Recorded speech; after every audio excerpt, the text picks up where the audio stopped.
70평생을 살아온 김정수는 이제 겨우 평온을 찾은 듯 했다. 아내를 먼저 떠나보낸 지 3년, 자식들은 모두 제갈 길을 가고 그는 혼자 남은 아파트에서 그저 하루하루를 견디고 있었다. 텅 빈 거실, 혼자 먹는 식사, 말 없는 저녁 시간. 그것이 그의 일상이었다. 그러던 어느 날 노인복지관에서 그녀를 만났다. 박순희 66의 그녀는 웃는 얼굴이 참 곱다는 인상을 주었다. 역시 배우자를 잃고 혼자라고 했다. 두 사람은 자연스럽게 가까워졌다. 복지관에서 함께 운동을 하고 때로는 공원을 산책했다. 그녀는 정수의 말을 잘 들어주었고 그의 외로움을 달래주는 것처럼 보였다. 재혼을 결심하기까지는 그리 오래 걸리지 않았다. 자식들은 처음엔 반대했다. 특히 큰아들은 아버지가 낯선 여자에게 재산을 빼앗길까 노골적으로 걱정했다. 하지만 정수는 단호했다. 남은 인생 혼자 외롭게 살기엔 너무 지쳤다고 그저 말동무 하나 있으면 그걸로 충분하다고 말했다. 순이는 자식도 없다고 했다. 조카들만 몇 있을 뿐이라고. 정수는 그 말에 오히려 안심했다. 복잡한 가족 관계가 없다는 게 좋았다. 결혼식은 소박하게 치렀다. 구청에서 신고만 하고 두 사람은 정수의 아파트에서 새 생활을 시작했다. 순이는 좋은 아내처럼 보였다. 아침이면 따뜻한 식사를 준비했고 정수의 약을 챙겨주었다. 병원 갈 때도 동행했고 가끔은 옛날 이야기를 나누며 웃기도 했다. 정수는 생각했다. 재혼을 잘했다고 이제 남은 인생이 그리 외롭지 않을 거라고. 하지만 그것은 표면일 뿐이었다. 순이의 휴대폰엔 하루에도 몇 번씩 전화가 걸려왔다. 조카라는 사람들이었다. 순이는 전화를 받을 때마다 방으로 들어가 문을 닫았다. 정수는 별 생각 없이 넘겼다. 조카들과 연락하는 게 뭐 대단한 일이겠나 싶었다. 가끔 순이가 외출할 때도 있었다. 조카 집에 다녀온다고 했다. 정수는 흔쾌히 보냈다. 가족끼리 왕래하는 게 당연한 일이라고 생각했다. 그러나 어딘가 이상한 구석은 있었다.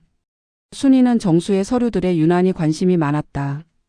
등기부등본은 어디 있냐고, 보험 서류는 어디 보관하냐고, 은행 통장은 몇 개나 되냐고 물었다. 정수는 처음엔 그저 집안 살림을 파악하려는 거라고 생각했다. 하지만 순이의 질문은 점점 구체적으로 변했다. 자식들에게 증여한 재산은 얼마나 되냐고, 아파트 명의는 누구냐고, 보험금은 누가 받게 되어 있냐고 물었다.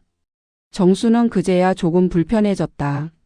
하지만 직접 따지기엔 결혼한 지 얼마 되지 않았고 괜히 사이를 틀어지게 하고 싶지 않았다.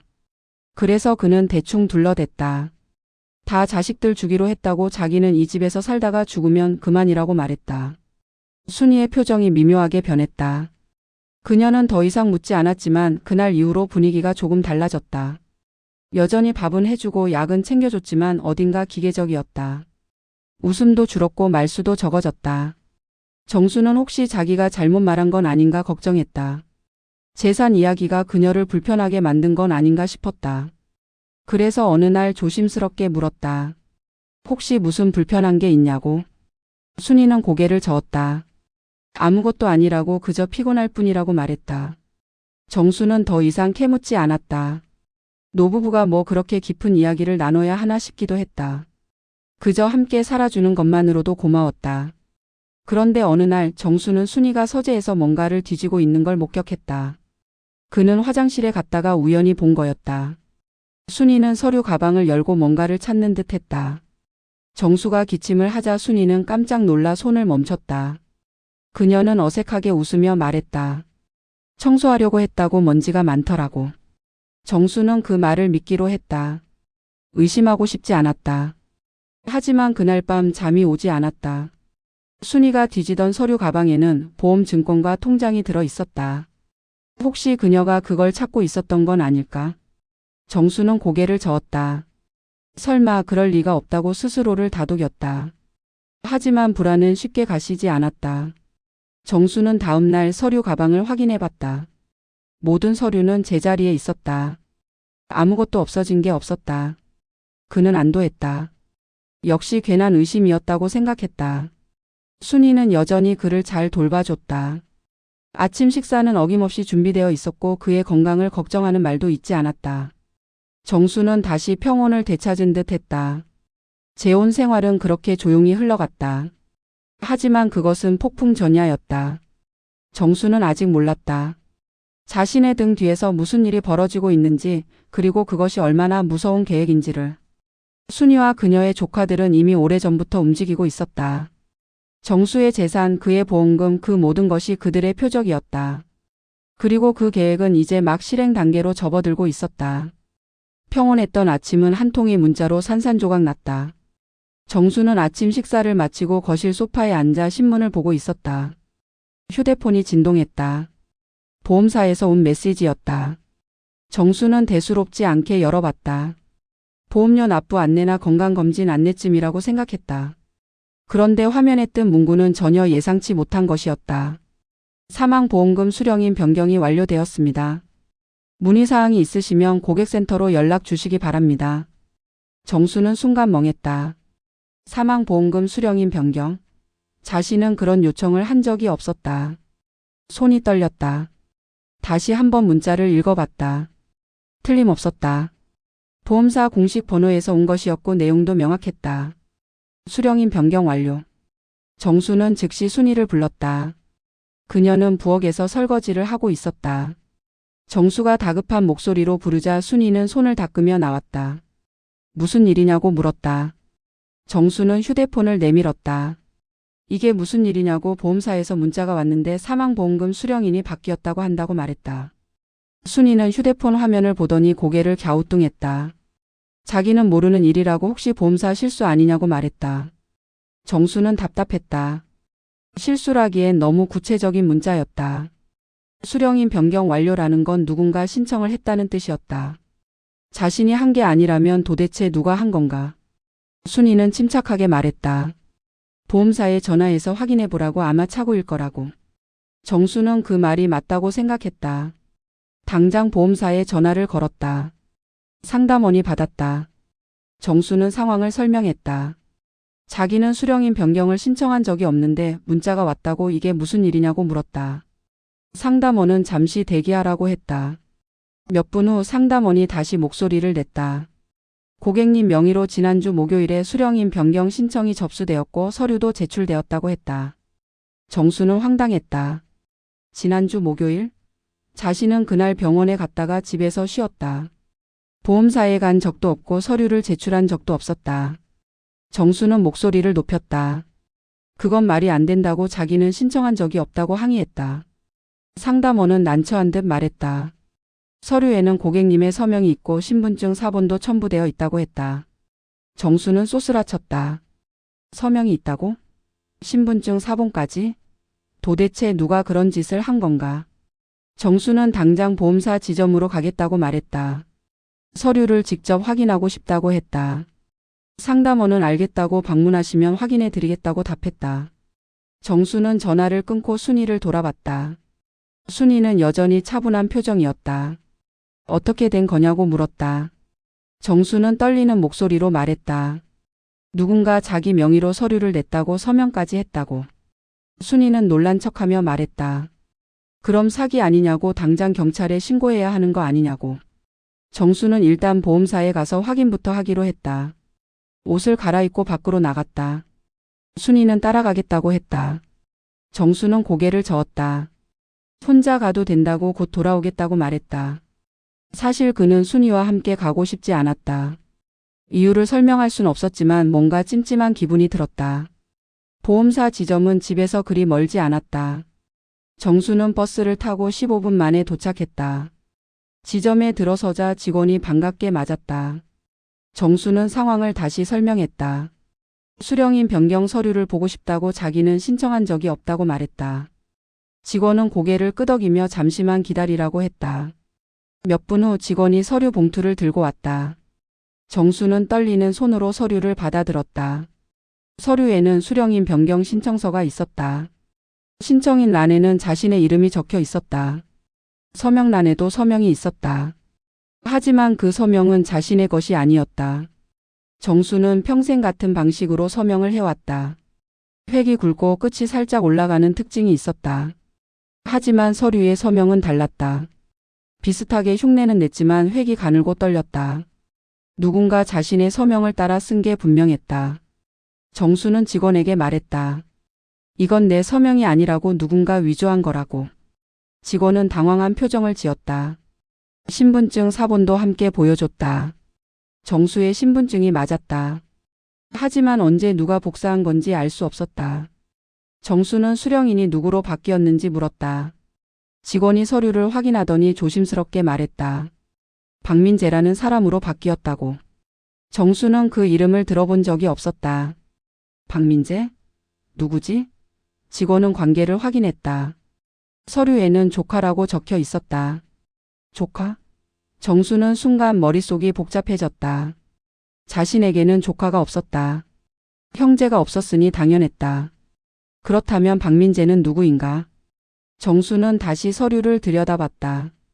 박민재의 주민등록번호와 연락처가 적혀 있었다. 정수는 그 번호를 휴대폰에 저장했다. 일단 증거를 확보해야 했다.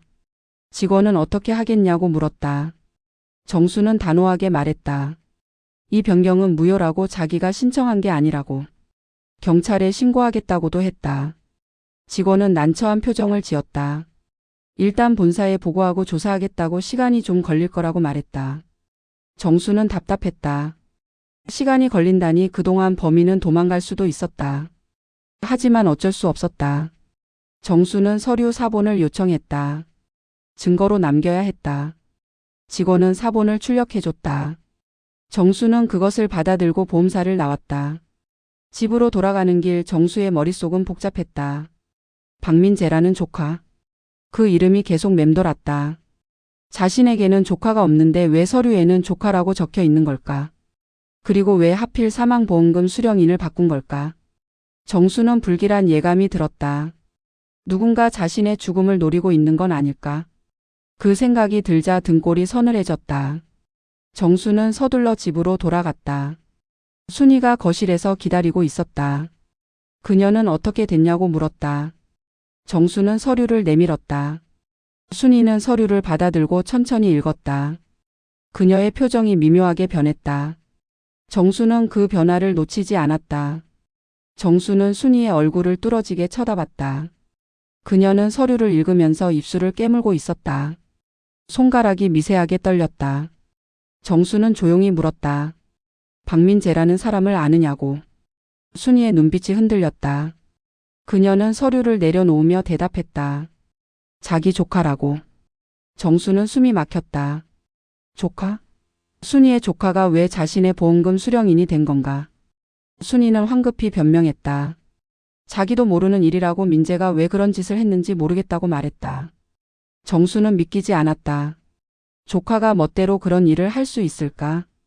서명을 위조하고 신분증 사본을 구하고 보험사에 서류를 제출하는 그 모든 과정을 혼자서. 말이 안 됐다. 정수는 추궁했다. 순이에게 신분증을 빌려준 적이 있느냐고, 서명을 보여준 적이 있느냐고 물었다. 순이는 고개를 저었다. 전혀 없다고, 자기도 억울하다고 말했다. 하지만 정수는 그녀의 말을 믿을 수 없었다. 순이의 조카가 범인이라면 순이도 연루되어 있을 가능성이 높았다. 정수는 차갑게 말했다. 조카한테 전화해서 당장 오라고 하라고. 직접 따져 묻겠다고. 순이는 난처한 표정을 지었다. 민재는 지금 바쁠 거라고, 나중에 연락하겠다고 말했다. 정수는 소리를 질렀다. 나중에 어디 있냐고, 당장 전화하라고. 순이는 어쩔 수 없다는 듯 휴대폰을 꺼냈다. 통화 버튼을 눌렀다. 전화는 몇 번 신호음이 간 후 연결됐다. 순이는 조카에게 말했다. 지금 당장 집으로 오라고, 급한 일이 있다고. 상대방이 뭐라고 대답하는 소리가 들렸다. 순이는 고개를 끄덕이며 전화를 끊었다. 1시간 후에 온다고 했다. 정수는 그때까지 기다리기로 했다. 1시간은 길고도 짧았다. 정수는 거실을 왔다 갔다 하며 초조하게 시간을 보냈다. 순이는 부엌에서 차를 끓이며 침묵을 지켰다. 두 사람 사이에는 팽팽한 긴장감이 흘렀다. 정수는 순이를 믿고 싶었다. 하지만 의심은 점점 커져갔다. 그녀가 이 일에 관여했다면 자신은 어떻게 해야 하나? 이혼을 해야 하나? 경찰에 신고를 해야 하나? 마침내 초인종이 울렸다. 순이가 문을 열었다. 젊은 남자가 들어왔다. 30 중반쯤 되어 보이는 박민재였다. 그는 정수를 보자 어색하게 인사했다. 정수는 차갑게 쳐다봤다. 인사는 필요 없다고 당장 설명하라고 말했다. 민재는 무슨 일이냐고 물었다. 정수는 서류를 내밀었다. 이게 뭐냐고 왜 내 이름이 여기 있냐고 따졌다. 민재는 서류를 보더니 표정이 굳었다. 그는 변명을 늘어놓기 시작했다. 자기가 한 게 아니라고 누군가 자기 이름을 도용한 거라고 말했다. 정수는 비웃었다. 그럼 누가 했냐고 너 말고 누가 너 이름을 알고 너 주민등록번호를 알겠냐고 소리쳤다. 민재는 말문이 막혔다. 그는 순이를 쳐다봤다. 순이는 눈을 피했다. 정수는 그 시선 교환을 놓치지 않았다. 두 사람이 뭔가를 숨기고 있다는 게 분명했다. 정수는 다시 민재를 압박했다. 대체 왜 이런 짓을 했냐고 돈이 필요했냐고 물었다. 민재는 입술을 떨며 대답했다. 자기 가족이 경제적으로 어렵다고 빚이 많다고 고백했다. 정수는 기가 막혔다. 그래서 남의 보험금을 노린 거냐고 내가 죽기를 바란 거냐고 소리쳤다. 민재는 고개를 저었다. 그런 건 아니라고 그냥 만약을 대비한 거라고 변명했다. 정수는 손이 떨렸다. 만약을 대비? 그게 무슨 말이냐고. 민재는 더듬거리며 말했다. 고모 그러니까 순이가 먼저 제안했다고. 정수가 나이가 많으니 언제 무슨 일이 생길지 모른다고 미리 준비해 두는 게 좋다고 했다고 폭로했다. 정수는 순이를 돌아봤다. 순이는 창백한 얼굴로 고개를 저었다. 아니라고 민재가 거짓말을 하는 거라고 항변했다. 하지만 정수는 이미 진실을 깨달았다. 순이가 배우였다. 그녀가 조카를 사주해서 이 일을 꾸민 것이었다. 정수는 무너지는 기분이었다. 재혼한 아내가 자신을 돌봐준다고 믿었던 그 여자가 자신의 죽음을 계획하고 있었다니. 정수는 침착하게 말했다. 둘 다 나가라고 당장 이 집에서 나가라고 명령했다. 순이는 울먹이며 매달렸다. 오해라고 자기는 그런 생각 없었다고 변명했다. 하지만 정수는 단호했다. 나가지 않으면 경찰을 부르겠다고 협박했다. 민재는 더 이상 버티지 못하고 밖으로 나갔다. 순이도 어쩔 수 없이 따라 나갔다. 문이 닫히자 정수는 그 자리에 주저앉았다. 온몸에서 힘이 빠졌다. 배신감이 밀려왔다. 재혼을 결심할 때 자식들이 반대했던 이유를 이제야 알 것 같았다. 그들은 이미 알고 있었던 걸까? 순이가 재산을 노린다는 걸. 정수는 휴대폰을 꺼냈다. 큰아들에게 전화를 걸었다. 아들은 놀란 목소리로 물었다. 무슨 일이냐고. 정수는 모든 걸 설명했다. 보험금 수령인이 바뀐 것, 순이의 조카가 연루된 것, 순이가 배우인 것 같다는 것까지. 아들은 분노했다. 당장 경찰에 신고하라고 그 여자를 용서하지 말라고 소리쳤다. 정수는 한숨을 쉬었다. 경찰에 신고하면 순이는 범죄자가 될 것이었다. 그래도 괜찮은 걸까? 한때는 사랑했던 아내를 이제는 범죄자로 만들어야 하나. 하지만 선택의 여지가 없었다. 정수는 결심했다. 이 일을 끝까지 파헤치기로. 정수는 보험사에 다시 전화를 걸었다. 상담원에게 말했다. 서류가 위조되었으니 필적 감정을 의뢰하겠다고 법적 조치도 취하겠다고 통보했다. 상담원은 알겠다고 절차를 안내하겠다고 답했다. 정수는 다음으로 경찰서에 전화했다. 사문서 위조와 보험사기 미수를 신고하겠다고 말했다. 경찰은 직접 방문해서 진술서를 작성하라고 했다. 정수는 당장 가겠다고 답했다. 그는 옷을 갈아입고 다시 밖으로 나갔다. 이제 더 이상 물러설 곳이 없었다. 순이와 그녀의 조카들은 대가를 치러야 했다. 정수는 혼자 중얼거렸다. 이게 바로 인간의 탐욕이구나. 돈 때문에 사람을 죽이려 한다니. 세상은 정말 무섭구나. 순이는 집 밖으로 쫓겨난 후 조카 민재의 차에 올랐다. 민재는 한숨을 쉬었다. 이제 어떻게 하냐고 물었다. 순이는 침묵했다. 머릿속이 복잡했다. 계획이 들통난 것이었다. 그녀는 처음부터 치밀하게 준비했다고 생각했다. 정수와 재혼하기 전부터 그의 재산을 조사했다. 아파트 예금 보험금까지. 모두 합치면 상당한 금액이었다. 순이에게는 그 돈이 절실했다. 조카 민재 가족은 사업 실패로 수억 원의 빚을 지고 있었다. 채권자들은 매일 독촉 전화를 걸어왔고 민재의 아내는 우울증에 시달렸다. 순이는 조카 가족을 구해야 한다고 생각했다. 그리고 정수가 그 해답이었다. 정수는 나이가 많았다. 70이 넘었으니 언제 죽어도 이상하지 않았다. 순이는 냉정하게 계산했다. 만약 정수가 자연사한다면 보험금은 누구에게 갈까? 원래는 자식들에게 가도록 되어 있었다. 순이는 그걸 바꿔야 했다. 수령인을 민재로 바꾸면 정수가 죽었을 때 보험금은 민재에게 갔다. 그 돈으로 빚을 갚고 새 출발을 할 수 있었다. 순이는 완벽한 계획이라고 생각했다. 정수는 의심이 많지 않았다. 서류만 잘 위조하면 들키지 않을 거라고 믿었다. 하지만 보험사 문자 한 통이 모든 걸 망쳤다. 순이는 보험사가 문자를 보낼 줄 몰랐다. 수령인 변경은 조용히 처리될 거라고 생각했다. 민재가 다시 물었다. 이제 정말 끝이냐고, 경찰에 신고하면 어떻게 되냐고. 순이는 대답했다. 사문서 위조와 보험사기 미수로 처벌받을 거라고, 둘 다 감옥에 갈 수도 있다고 말했다. 민재는 패닉에 빠졌다. 자기는 고모가 시킨 대로 했을 뿐이라고 자기는 억울하다고 항변했다. 순이는 차갑게 쳐다봤다. 그럼 나만 감옥에 가라는 거냐고, 내가 먼저 돈이 필요하다고 울면서 매달렸잖냐고 쏘아붙였다. 민재는 말문이 막혔다. 사실이었다. 그는 빚에 시달리다 못해 고모에게 도움을 청했고 고모가 이 계획을 제안했을 때 거절하지 못했다. 욕심이 앞섰던 것이다. 순이는 계획을 다시 짜기 시작했다. 일단 정수를 달래야 했다. 경찰 신고를 막아야 했다. 순이는 민재에게 말했다. 정수한테 다시 찾아가서 사과하자고, 무릎 꿇고 용서를 빌자고 제안했다. 민재는 고개를 저었다. 소용없을 거라고, 정수는 이미 마음을 굳힌 것 같다고 말했다. 순이는 포기하지 않았다. 그래도 시도는 해봐야 한다고, 다른 방법이 없다고 우겼다. 민재는 한숨을 쉬며 동의했다. 차를 돌려 다시 정수의 아파트로 향했다. 하지만 아파트 현관에는 경비원이 서 있었다. 정수가 순이와 민재의 출입을 금지시킨 것이었다. 순이는 경비원에게 사정했다. 잠깐만 들어가게 해달라고, 남편과 이야기할 게 있다고 애원했다. 경비원은 단호했다. 입주민의 요청이니 들여보낼 수 없다고, 억지로 들어가면 경찰을 부르겠다고 경고했다. 순이는 절망했다. 정수는 이미 자신을 완전히 차단한 것이었다. 그녀는 휴대폰을 꺼내 정수에게 전화를 걸었다. 하지만 전화는 받지 않았다. 문자를 보냈다. 오해라고, 다시 한번 기회를 달라고, 직접 만나서 설명하고 싶다고 애절하게 썼다. 하지만 답장은 오지 않았다. 순이는 주저앉았다. 모든 게 끝이었다. 재혼 생활도 돈도 미래도 모두 사라졌다. 민재는 순이를 부축해서 차에 태웠다.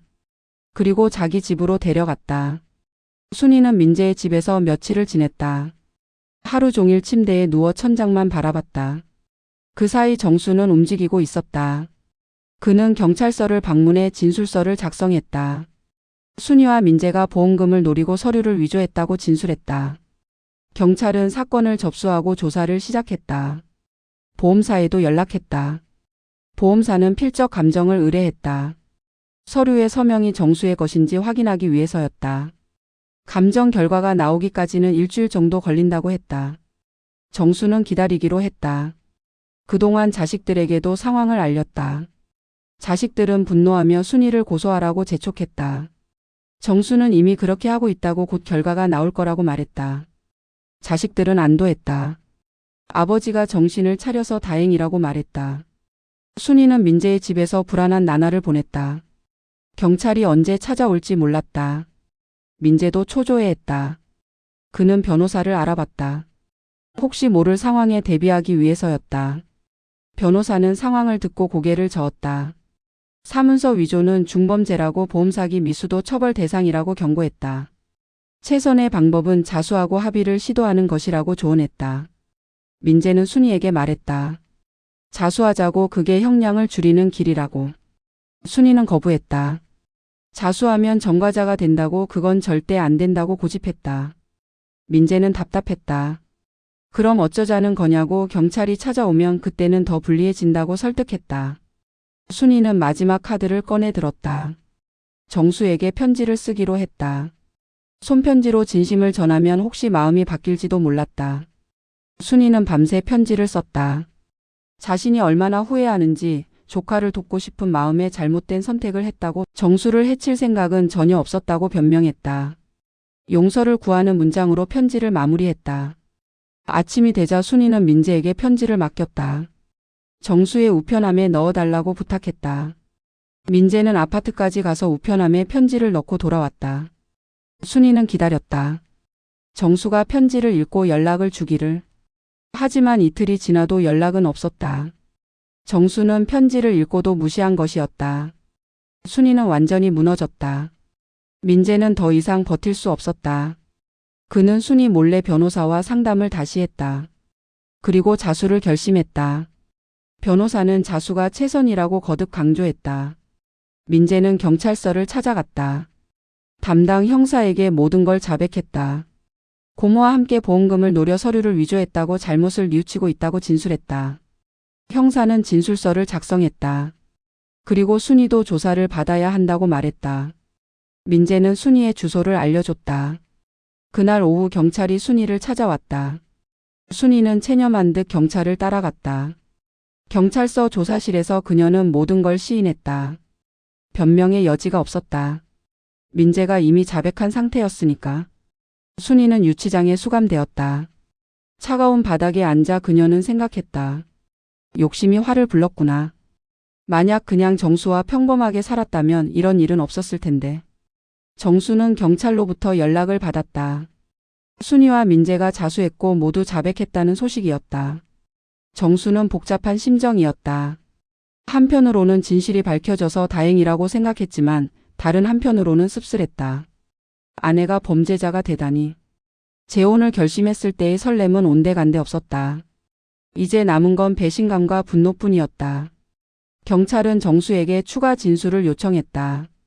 정수는 경찰서를 방문해 상세히 진술했다. 순이가 언제부터 보험금에 관심을 보였는지, 서류를 뒤진 사실은 없는지, 민재와 얼마나 자주 접촉했는지 모두 설명했다. 경찰은 진술을 토대로 사건을 정리하기 시작했다.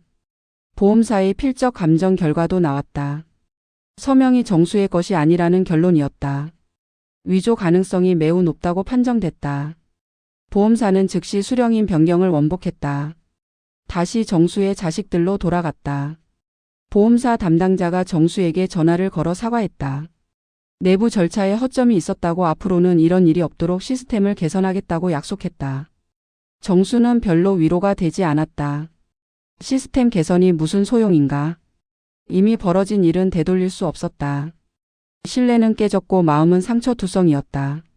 정수는 담담하게 답했다. 알겠다고 이제 그런 일 없기를 바란다고. 정수는 순이와 관련된 모든 흔적을 지우기 시작했다. 그녀의 옷가지를 모두 박스에 담았다. 박스는 민재에게 보냈다. 정수는 집 안을 둘러봤다. 순이의 흔적이 사라지니 집이 텅 빈 것 같았다. 하지만 홀가분하기도 했다. 더 이상 의심하고 불안해할 필요가 없었다. 그는 이혼 절차를 밟기 시작했다. 변호사를 선임하고 이혼 소송을 준비했다. 한편 경찰 조사는 계속됐다. 형사는 순이와 민재의 금융 기록을 추적했다. 그 과정에서 놀라운 사실이 드러났다. 순이가 몰래 관리하던 통장이 있었던 것이다. 정수 명의의 통장이었다. 정수는 그 통장의 존재조차 몰랐다. 형사가 정수에게 물었다. 이 통장을 개설한 적이 있느냐고. 정수는 고개를 저었다. 전혀 모르는 통장이라고 답했다. 형사는 통장 거래 내역을 보여줬다. 보험료가 매달 자동이체로 빠져나가고 있었다. 정수는 충격을 받았다. 순이가 자기 명의로 통장을 만들어 보험료를 납부한 것이었다. 정수의 신분증을 몰래 복사해서 사용한 게 분명했다. 형사는 더 파고들었다. 통장 개설 시기를 확인했다. 놀랍게도 정수와 순이가 재혼하기 한 달 전이었다.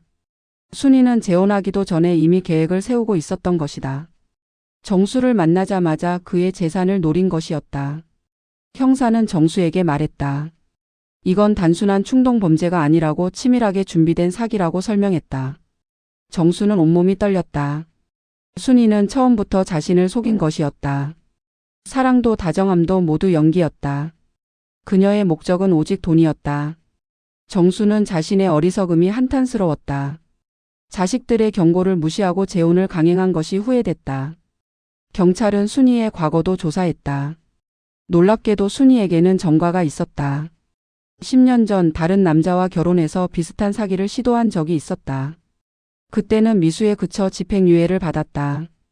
순이는 상습범이었던 것이다. 정수는 이 사실을 듣고 경악했다. 자신이 두 번째 희생자였던 것이다. 경찰은 순이가 노인들을 타깃으로 삼는 결혼 사기꾼일 가능성이 높다고 판단했다. 재혼시장에서 외로운 노인들을 물색하고 접근해서 신뢰를 얻은 후 재산을 노리는 수법이었다. 정수는 자신이 얼마나 위험한 사람과 함께 살았는지 깨달았다. 만약 조금만 더 시간이 지났다면 더 큰 피해를 입었을지도 몰랐다. 민재의 가족 상황도 조사됐다. 민재는 사업 실패로 5억 원이 넘는 빚을 지고 있었다. 채권자들은 매일 독촉했고 민재의 집은 경매 직전이었다. 아내는 스트레스로 병원 신세를 지고 있었고 아이들은 학교에서 따돌림을 당하고 있었다. 민재는 절박했다. 어떻게든 돈을 구해야 했다. 그때 고모 순이가 나타났다. 순이는 민재에게 말했다. 돈 많은 노인과 재혼할 계획이 있다고 성공하면 보험금을 나눠주겠다고 제안했다. 민재는 처음엔 거절했다. 하지만 빚 독촉이 심해지자 마음이 흔들렸다. 결국 순이의 제안을 받아들였다. 그리고 함께 범죄를 저지른 것이었다. 경찰은 순이와 민재 외에 다른 공범이 있는지도 조사했다.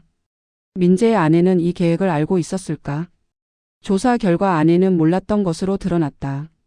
민재는 아내에게 비밀로 했다. 아내가 반대할 게 뻔했기 때문이었다. 민재는 혼자서 모든 걸 감당하려 했다. 하지만 계획은 실패했고 이제 그는 범죄자가 되었다. 민재의 아내는 남편이 체포됐다는 소식을 듣고 충격에 빠졌다. 그녀는 경찰서로 달려가 남편을 면회했다. 민재는 아내에게 사과했다. 가족을 위해서 한 일이라고 하지만 잘못된 선택이었다고 고백했다. 아내는 울면서 물었다. 이제 어떻게 하냐고, 빚은 어떻게 갚냐고. 정수는 민재의 가족 상황을 전해 들었다. 그는 복잡한 감정이 들었다. 민재가 범죄자인 건 분명하지만 그의 가족은 무고했다. 아이들은 아무 잘못도 없었다. 정수는 생각했다. 용서할 수는 없지만 가족까지 파멸시키고 싶지는 않았다. 그는 변호사와 상의했다. 혹시 합의가 가능한지, 민재의 형량을 줄여줄 방법이 있는지 물었다. 변호사는 피해자인 정수가 처벌을 원하지 않는다는 의견서를 제출하면 형량이 줄어들 수 있다고 설명했다. 정수는 고민했다. 순이는 절대 용서할 수 없었다. 하지만 민재는 달랐다. 그는 순이에게 이용당한 면도 있었다. 정수는 결정을 내렸다. 민재에 대해서만 선처를 요청하기로 했다. 정수는 의견서를 작성했다. 민재가 어려운 상황에서 잘못된 선택을 했지만 반성하고 있으니 기회를 주고 싶다고 적었다. 단 순이에 대해서는 엄벌을 원한다고 명확히 했다. 순이는 상습범이고 계획적으로 범죄를 저질렀으니 용서할 수 없다고 강조했다. 재판은 한 달 후로 잡혔다. 정수는 재판을 기다리며 일상으로 돌아가려 노력했다. 하지만 쉽지 않았다. 밤마다 악몽을 꿨다. 순이가 나타나 칼을 들고 자신을 위협하는 꿈, 민재가 보험금을 들고 웃는 꿈. 정수는 잠을 설쳤다. 심리상담을 받기 시작했다. 상담사는 트라우마를 극복하려면 시간이 필요하다고 말했다. 정수는 천천히 회복하기로 했다. 재판 날이 다가왔다. 정수는 법정에 출석하기로 했다. 순이와 민재가 어떤 판결을 받는지 직접 확인하고 싶었다. 재판 당일 정수는 법원에 도착했다. 방청석에는 민재의 아내와 아이들도 앉아 있었다. 아이들은 아버지가 왜 저기 앉아 있는지 이해하지 못하는 표정이었다. 정수는 가슴이 아팠다. 죄는 민재가 지었지만 벌은 가족 전체가 받는 것 같았다. 곧 재판이 시작됐다. 판사가 입장하고 순이와 민재가 피고석에 앉았다. 두 사람 모두 수척해 보였다. 특히 순이는 완전히 기가 꺾인 모습이었다. 그녀는 고개를 들지 못하고 바닥만 쳐다봤다. 검사가 기소장을 낭독했다. 사문서 위조, 보험사기 미수, 신분증 위조 등 여러 혐의가 나열됐다. 순이는 모든 혐의를 인정했다. 민재도 마찬가지였다. 변호인은 두 사람이 깊이 반성하고 있다고, 피해자인 정수도 민재에 대해서는 선처를 요청했다고 변론했다. 하지만 검사는 단호했다. 이런 범죄는 노인을 대상으로 한 악질적인 사기라고 엄벌이 필요하다고 주장했다. 특히 순이는 과거에도 유사한 범죄를 저지른 상습범이라며 중형을 구형했다. 순이에게는 징역 3년, 민재에게는 징역 1년 6개월을 구형했다. 판사는 양측의 주장을 들은 후 선고를 준비했다. 잠시 휴정이 선언됐고 모두 복도로 나갔다. 정수는 민재의 아내와 마주쳤다. 그녀는 정수에게 다가와 무릎을 꿇었다. 남편 대신 용서를 구했다. 아이들이 아버지 없이 크는 건 너무 힘들다고 제발 관용을 베풀어 달라고 애원했다. 정수는 그녀를 일으켰다. 이미 의견서를 제출했다고 판사가 참작해 줄 거라고 위로했다. 하지만 순이에 대해서는 용서할 수 없다고 분명히 했다. 민재의 아내는 고개를 끄덕였다. 순이는 자기 남편을 이용한 사람이라고 그녀가 먼저 깨어낸 거라고 말했다. 정수는 알고 있다고 그래서 민재만 선처를 요청한 거라고 답했다. 휴정이 끝나고 다시 재판이 시작됐다. 판사가 선고를 내렸다. 먼저 순이에 대해서 징역 2년 6개월 집행유예 없음. 법정 구속이었다. 순이는 고개를 떨어뜨렸다. 감옥에 가는 것이었다. 판사는 순이가 과거에도 유사한 범죄를 저질렀고 이번에도 계획적으로 범행을 저질렀다며 엄벌이 불가피하다고 판시했다. 다음은 민재. 징역 1년 집행유예 2년. 민재는 실형을 면했다. 판사는 민재가 가장으로서 가족을 위해 잘못된 선택을 했지만 피해자가 선처를 요청한 점을 고려했다고 설명했다. 단 집행유예 기간 동안 사회봉사 200시간을 명령했다. 민재는 눈물을 흘렸다. 감옥에 가지 않게 된 것이 다행이었다. 선고가 끝나고 순이는 즉시 구치소로 이송됐다. 민재는 아내와 아이들에게 달려가 껴안았다. 가족은 함께 울었다. 긴 악몽이 끝난 것 같았다. 하지만 아직 끝나지 않았다. 이혼 절차가 남아 있었다. 이혼 재판은 형사 재판보다 간단했다. 순이가 범죄자로 확정된 이상 이혼 사유는 명백했다. 정수는 재산 분할도 요구하지 않았다. 순이가 가져간 게 없었으니 나눌 것도 없었다. 판사는 이혼을 인정했다. 정수와 순이의 결혼은 공식적으로 끝났다. 결혼 생활은 1년도 채 되지 않았다. 정수는 호적 등본을 정리했다. 이제 정말로 혼자가 되었다. 정수는 보험사로부터 사과 편지를 받았다. 보험사는 내부 시스템을 전면 개편했다고 앞으로는 수령인 변경 시 본인 확인을 강화하겠다고 약속했다.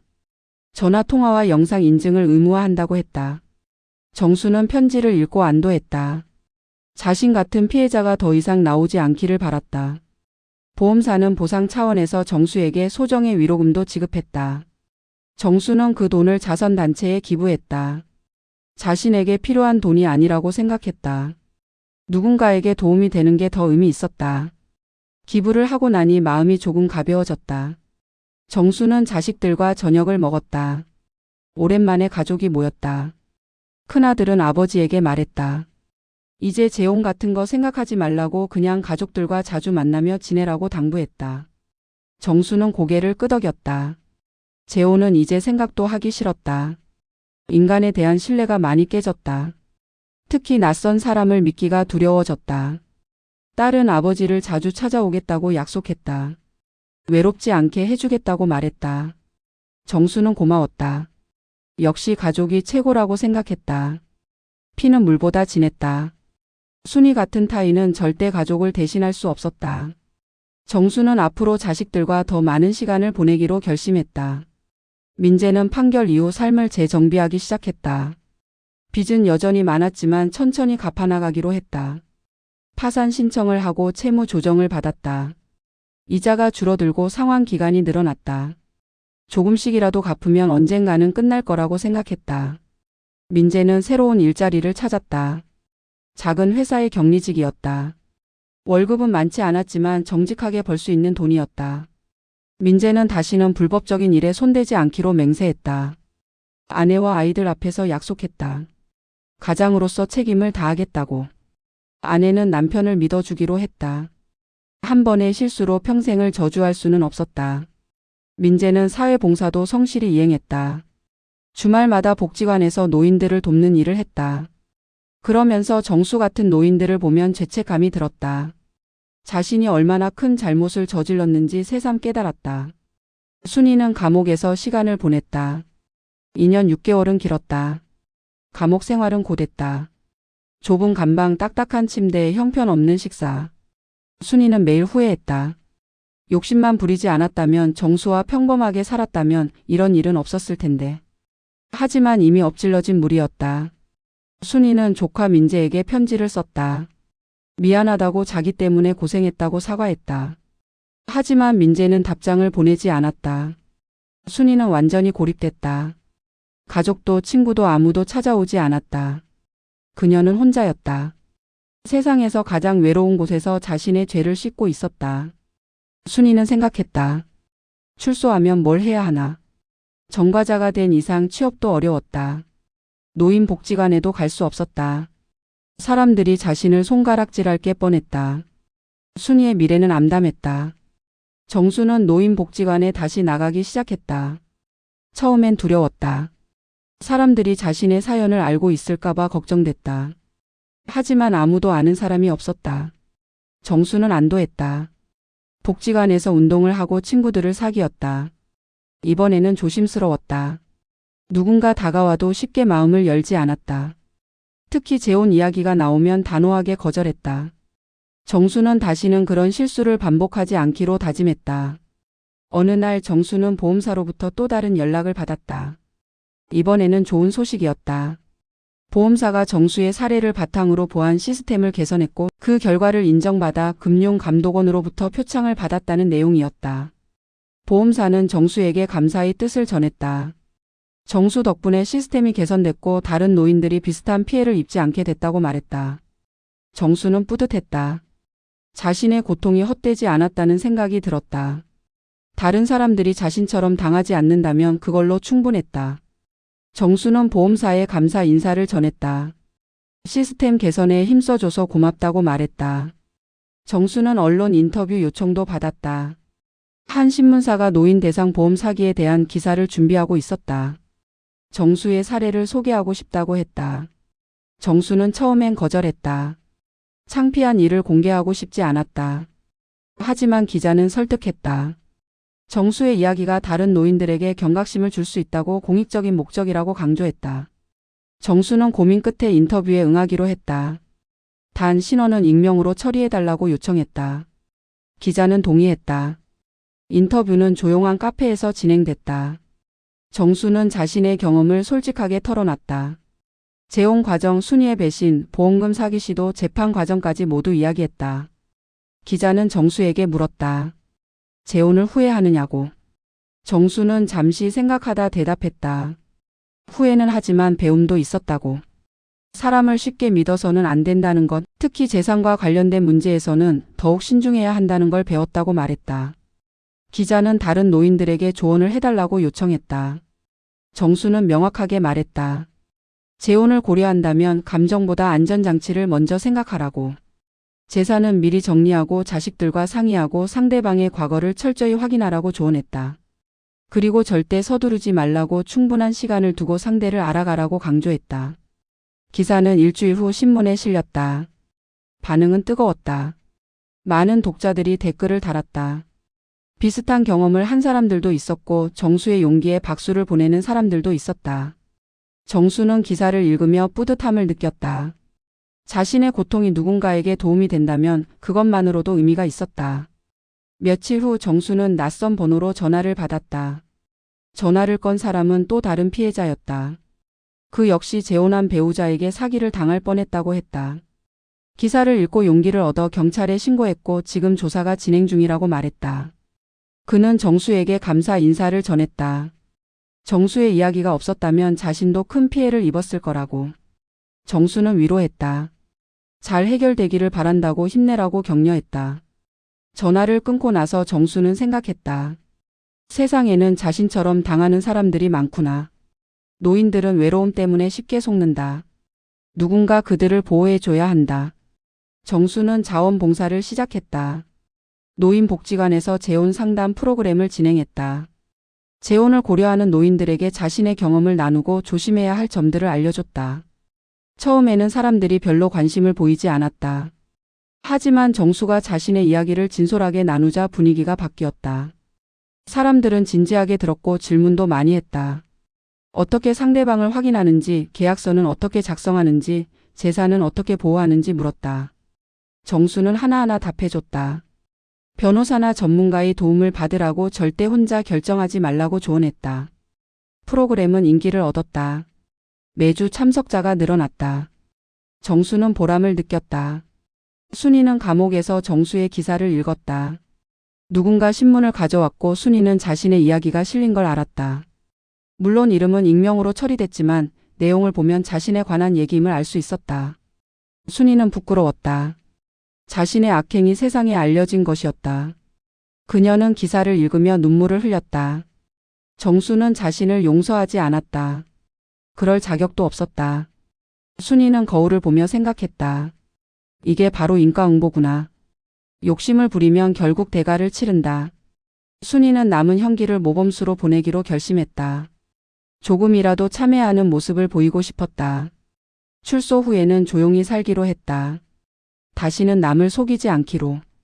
그게 자신이 할 수 있는 최선이었다.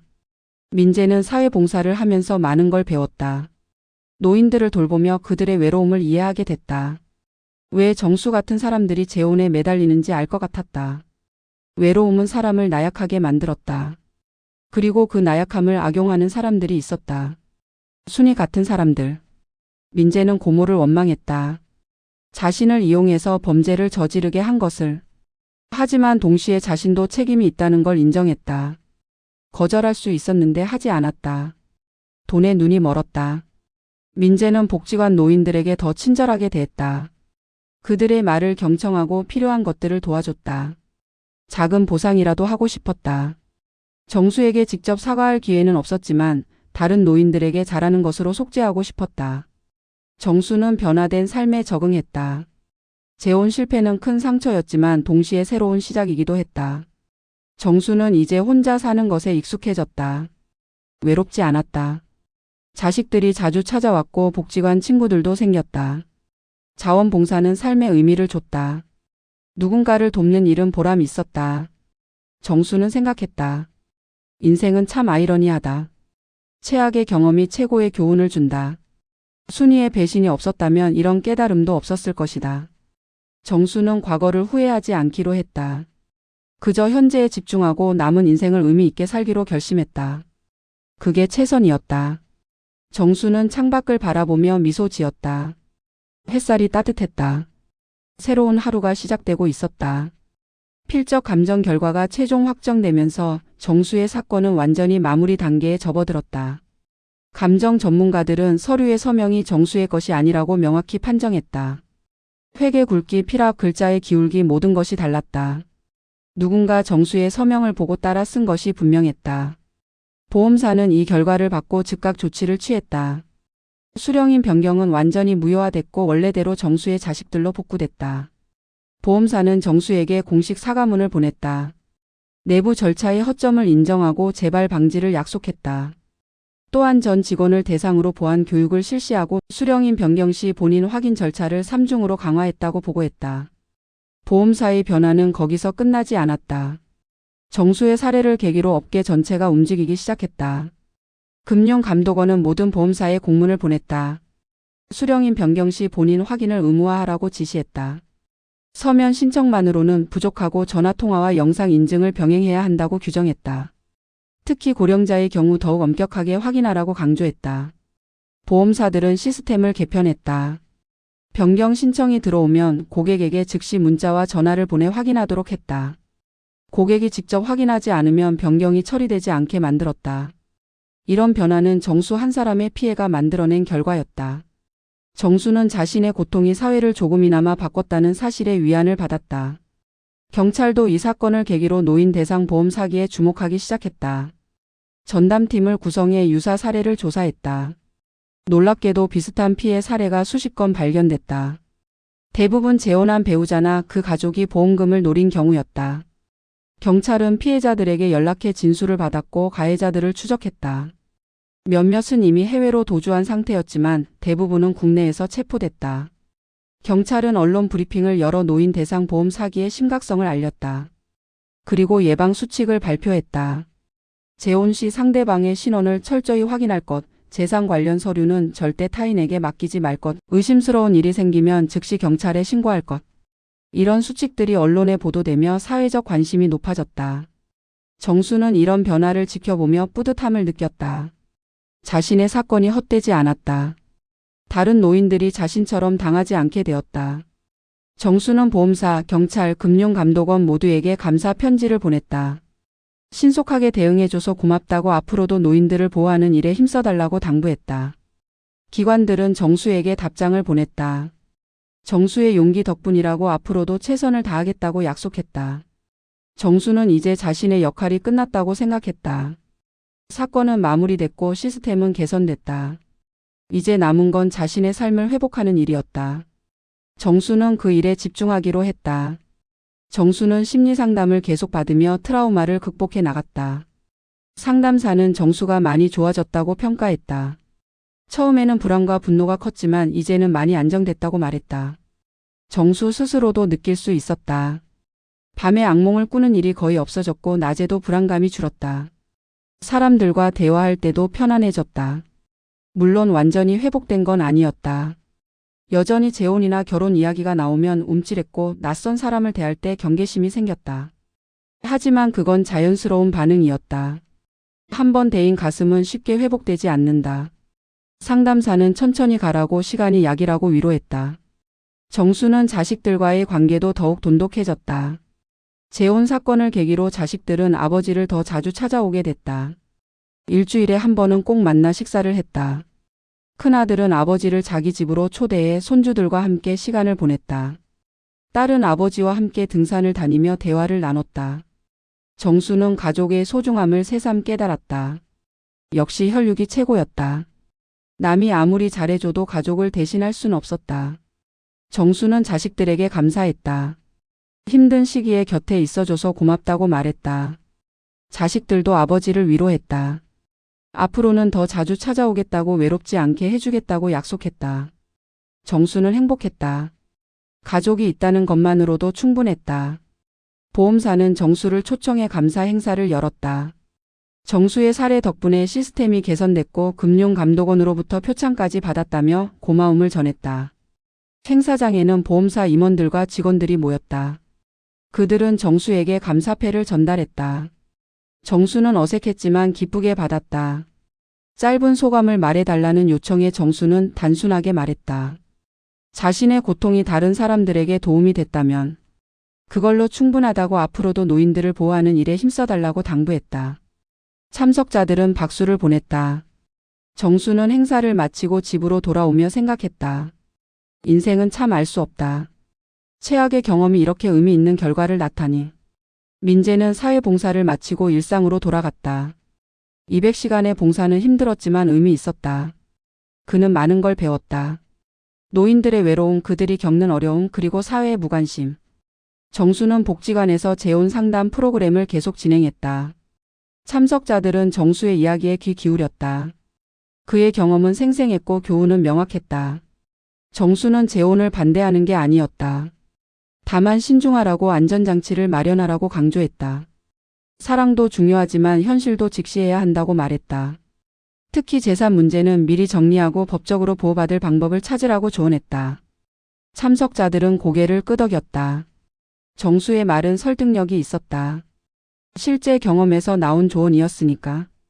프로그램은 복지관의 인기 프로그램이 됐다. 다른 복지관에서도 초청 요청이 들어왔다. 정수는 흔쾌히 응했다. 자신의 경험이 더 많은 사람들에게 도움이 되길 바랐다. 순이와 민재에게 악행의 대가는 가혹했다. 순이는 감옥에서 2년 6개월을 보내야 했다. 그 시간은 상상 이상으로 고통스러웠다. 좁은 감방에서 다른 수감자들과 함께 지내는 건 지옥 같았다. 프라이버시는 전혀 없었다. 화장실도 감방 안에 있어서 다른 사람들 앞에서 볼일을 봐야 했다. 식사는 형편없었다. 차갑고 맛없는 음식을 억지로 먹어야 했다. 일과는 단조로웠다.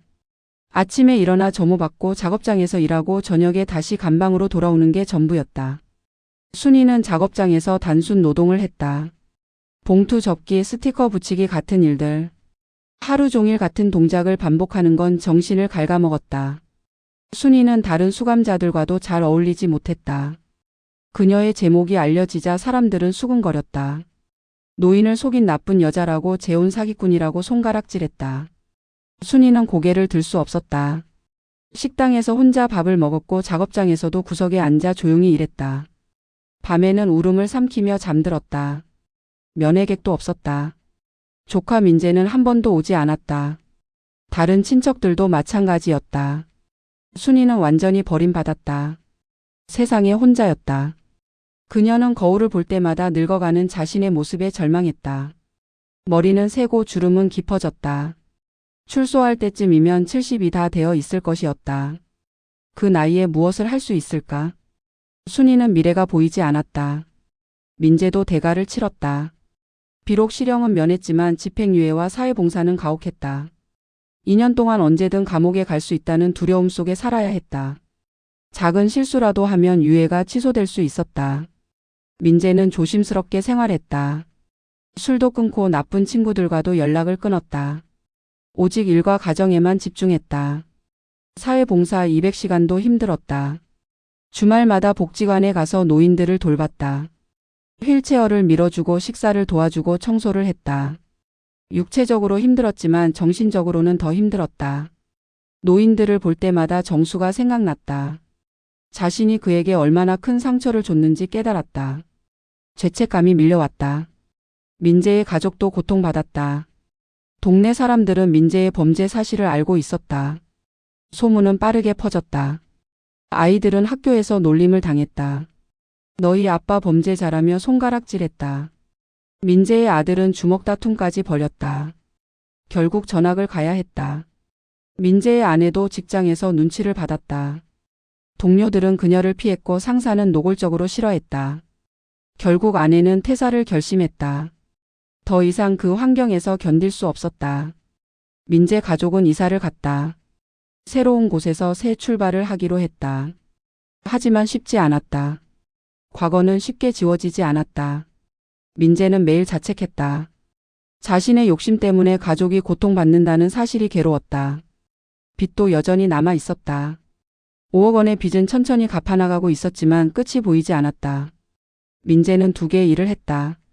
낮에는 회사에서 일하고 밤에는 편의점 야간 알바를 했다. 잠은 하루에 4~5시간밖에 못 잤다. 몸은 지쳐갔다. 하지만 포기할 수 없었다. 가족을 위해 버텨야 했다. 민재의 아내도 새로운 직장을 구해 일하기 시작했다. 부부는 악착같이 돈을 모았다. 빚을 갚고 아이들을 키우고 다시 일어서기 위해. 민재는 생각했다. 이게 바로 죗값이구나.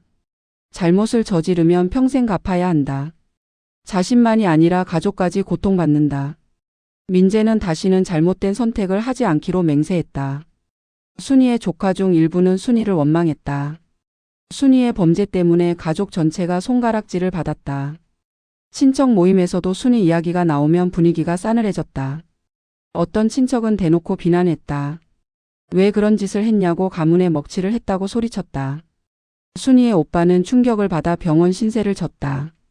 심장이 안 좋아서 큰 스트레스를 받으면 위험했는데 동생의 범죄 소식이 그를 쓰러뜨렸다. 오빠는 순이를 면회하지 않았다. 동생의 얼굴을 보고 싶지 않다고 말했다. 순이는 가족들에게도 버림받았다. 그녀는 철저히 고립됐다. 세상에 자신을 받아줄 사람이 아무도 없었다.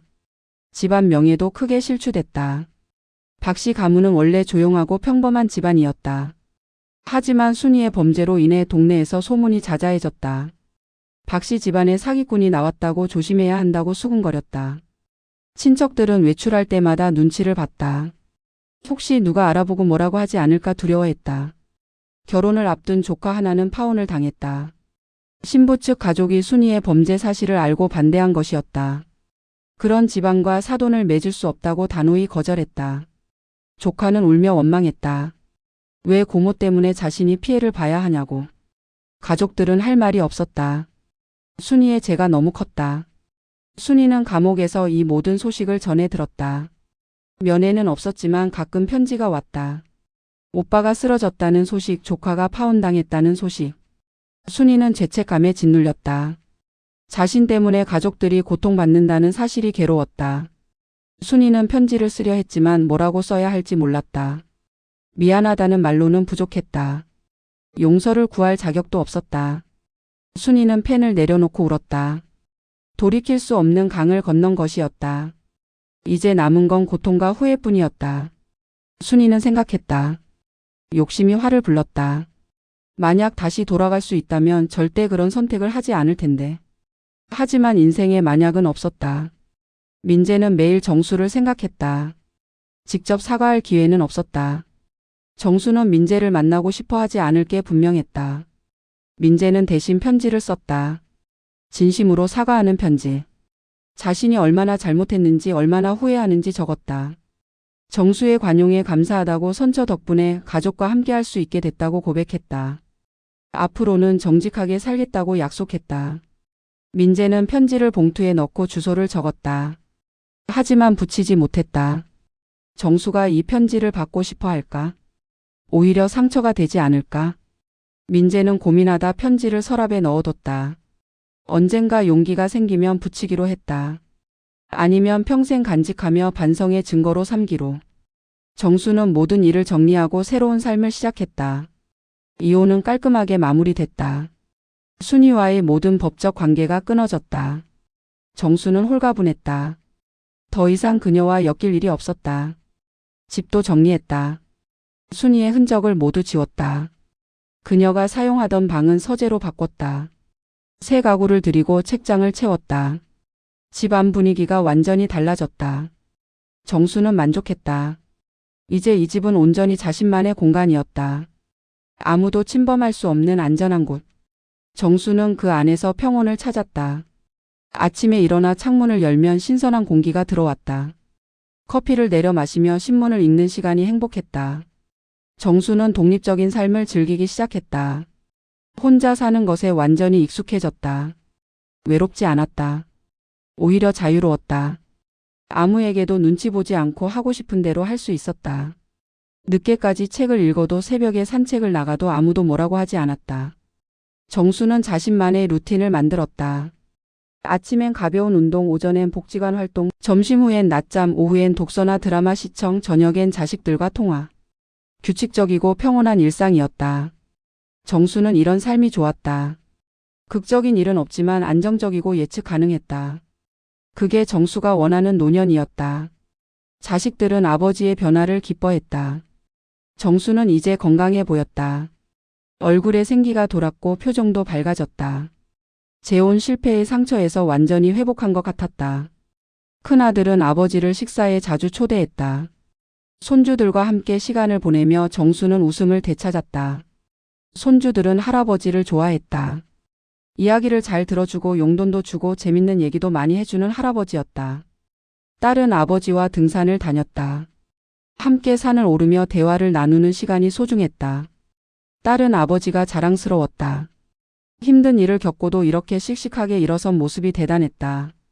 정수는 가족의 사랑을 느꼈다. 역시 가족이 최고였다. 복지관 활동도 계속됐다. 정수의 재혼 상담 프로그램은 인기가 높았다. 매주 참석자가 늘었다. 사람들은 정수의 이야기에 공감했고 그의 조언을 진지하게 받아들였다. 정수는 보람을 느꼈다. 자신의 경험이 다른 사람들에게 도움이 된다는 게 기뻤다. 복지관장은 정수에게 감사 인사를 전했다. 정수 덕분에 복지관 프로그램이 다양해졌고 회원들의 만족도도 높아졌다고 말했다. 정수는 겸손하게 답했다. 자기가 한 건 별것 아니라고, 그저 경험을 나눴을 뿐이라고. 하지만 복지관장은 고개를 저었다. 경험을 나누는 게 쉬운 일이 아니라고, 특히 아픈 경험은 더욱 그렇다고 강조했다. 정수는 다른 자원봉사 활동도 시작했다. 독거노인 돕기 프로그램에 참여했다.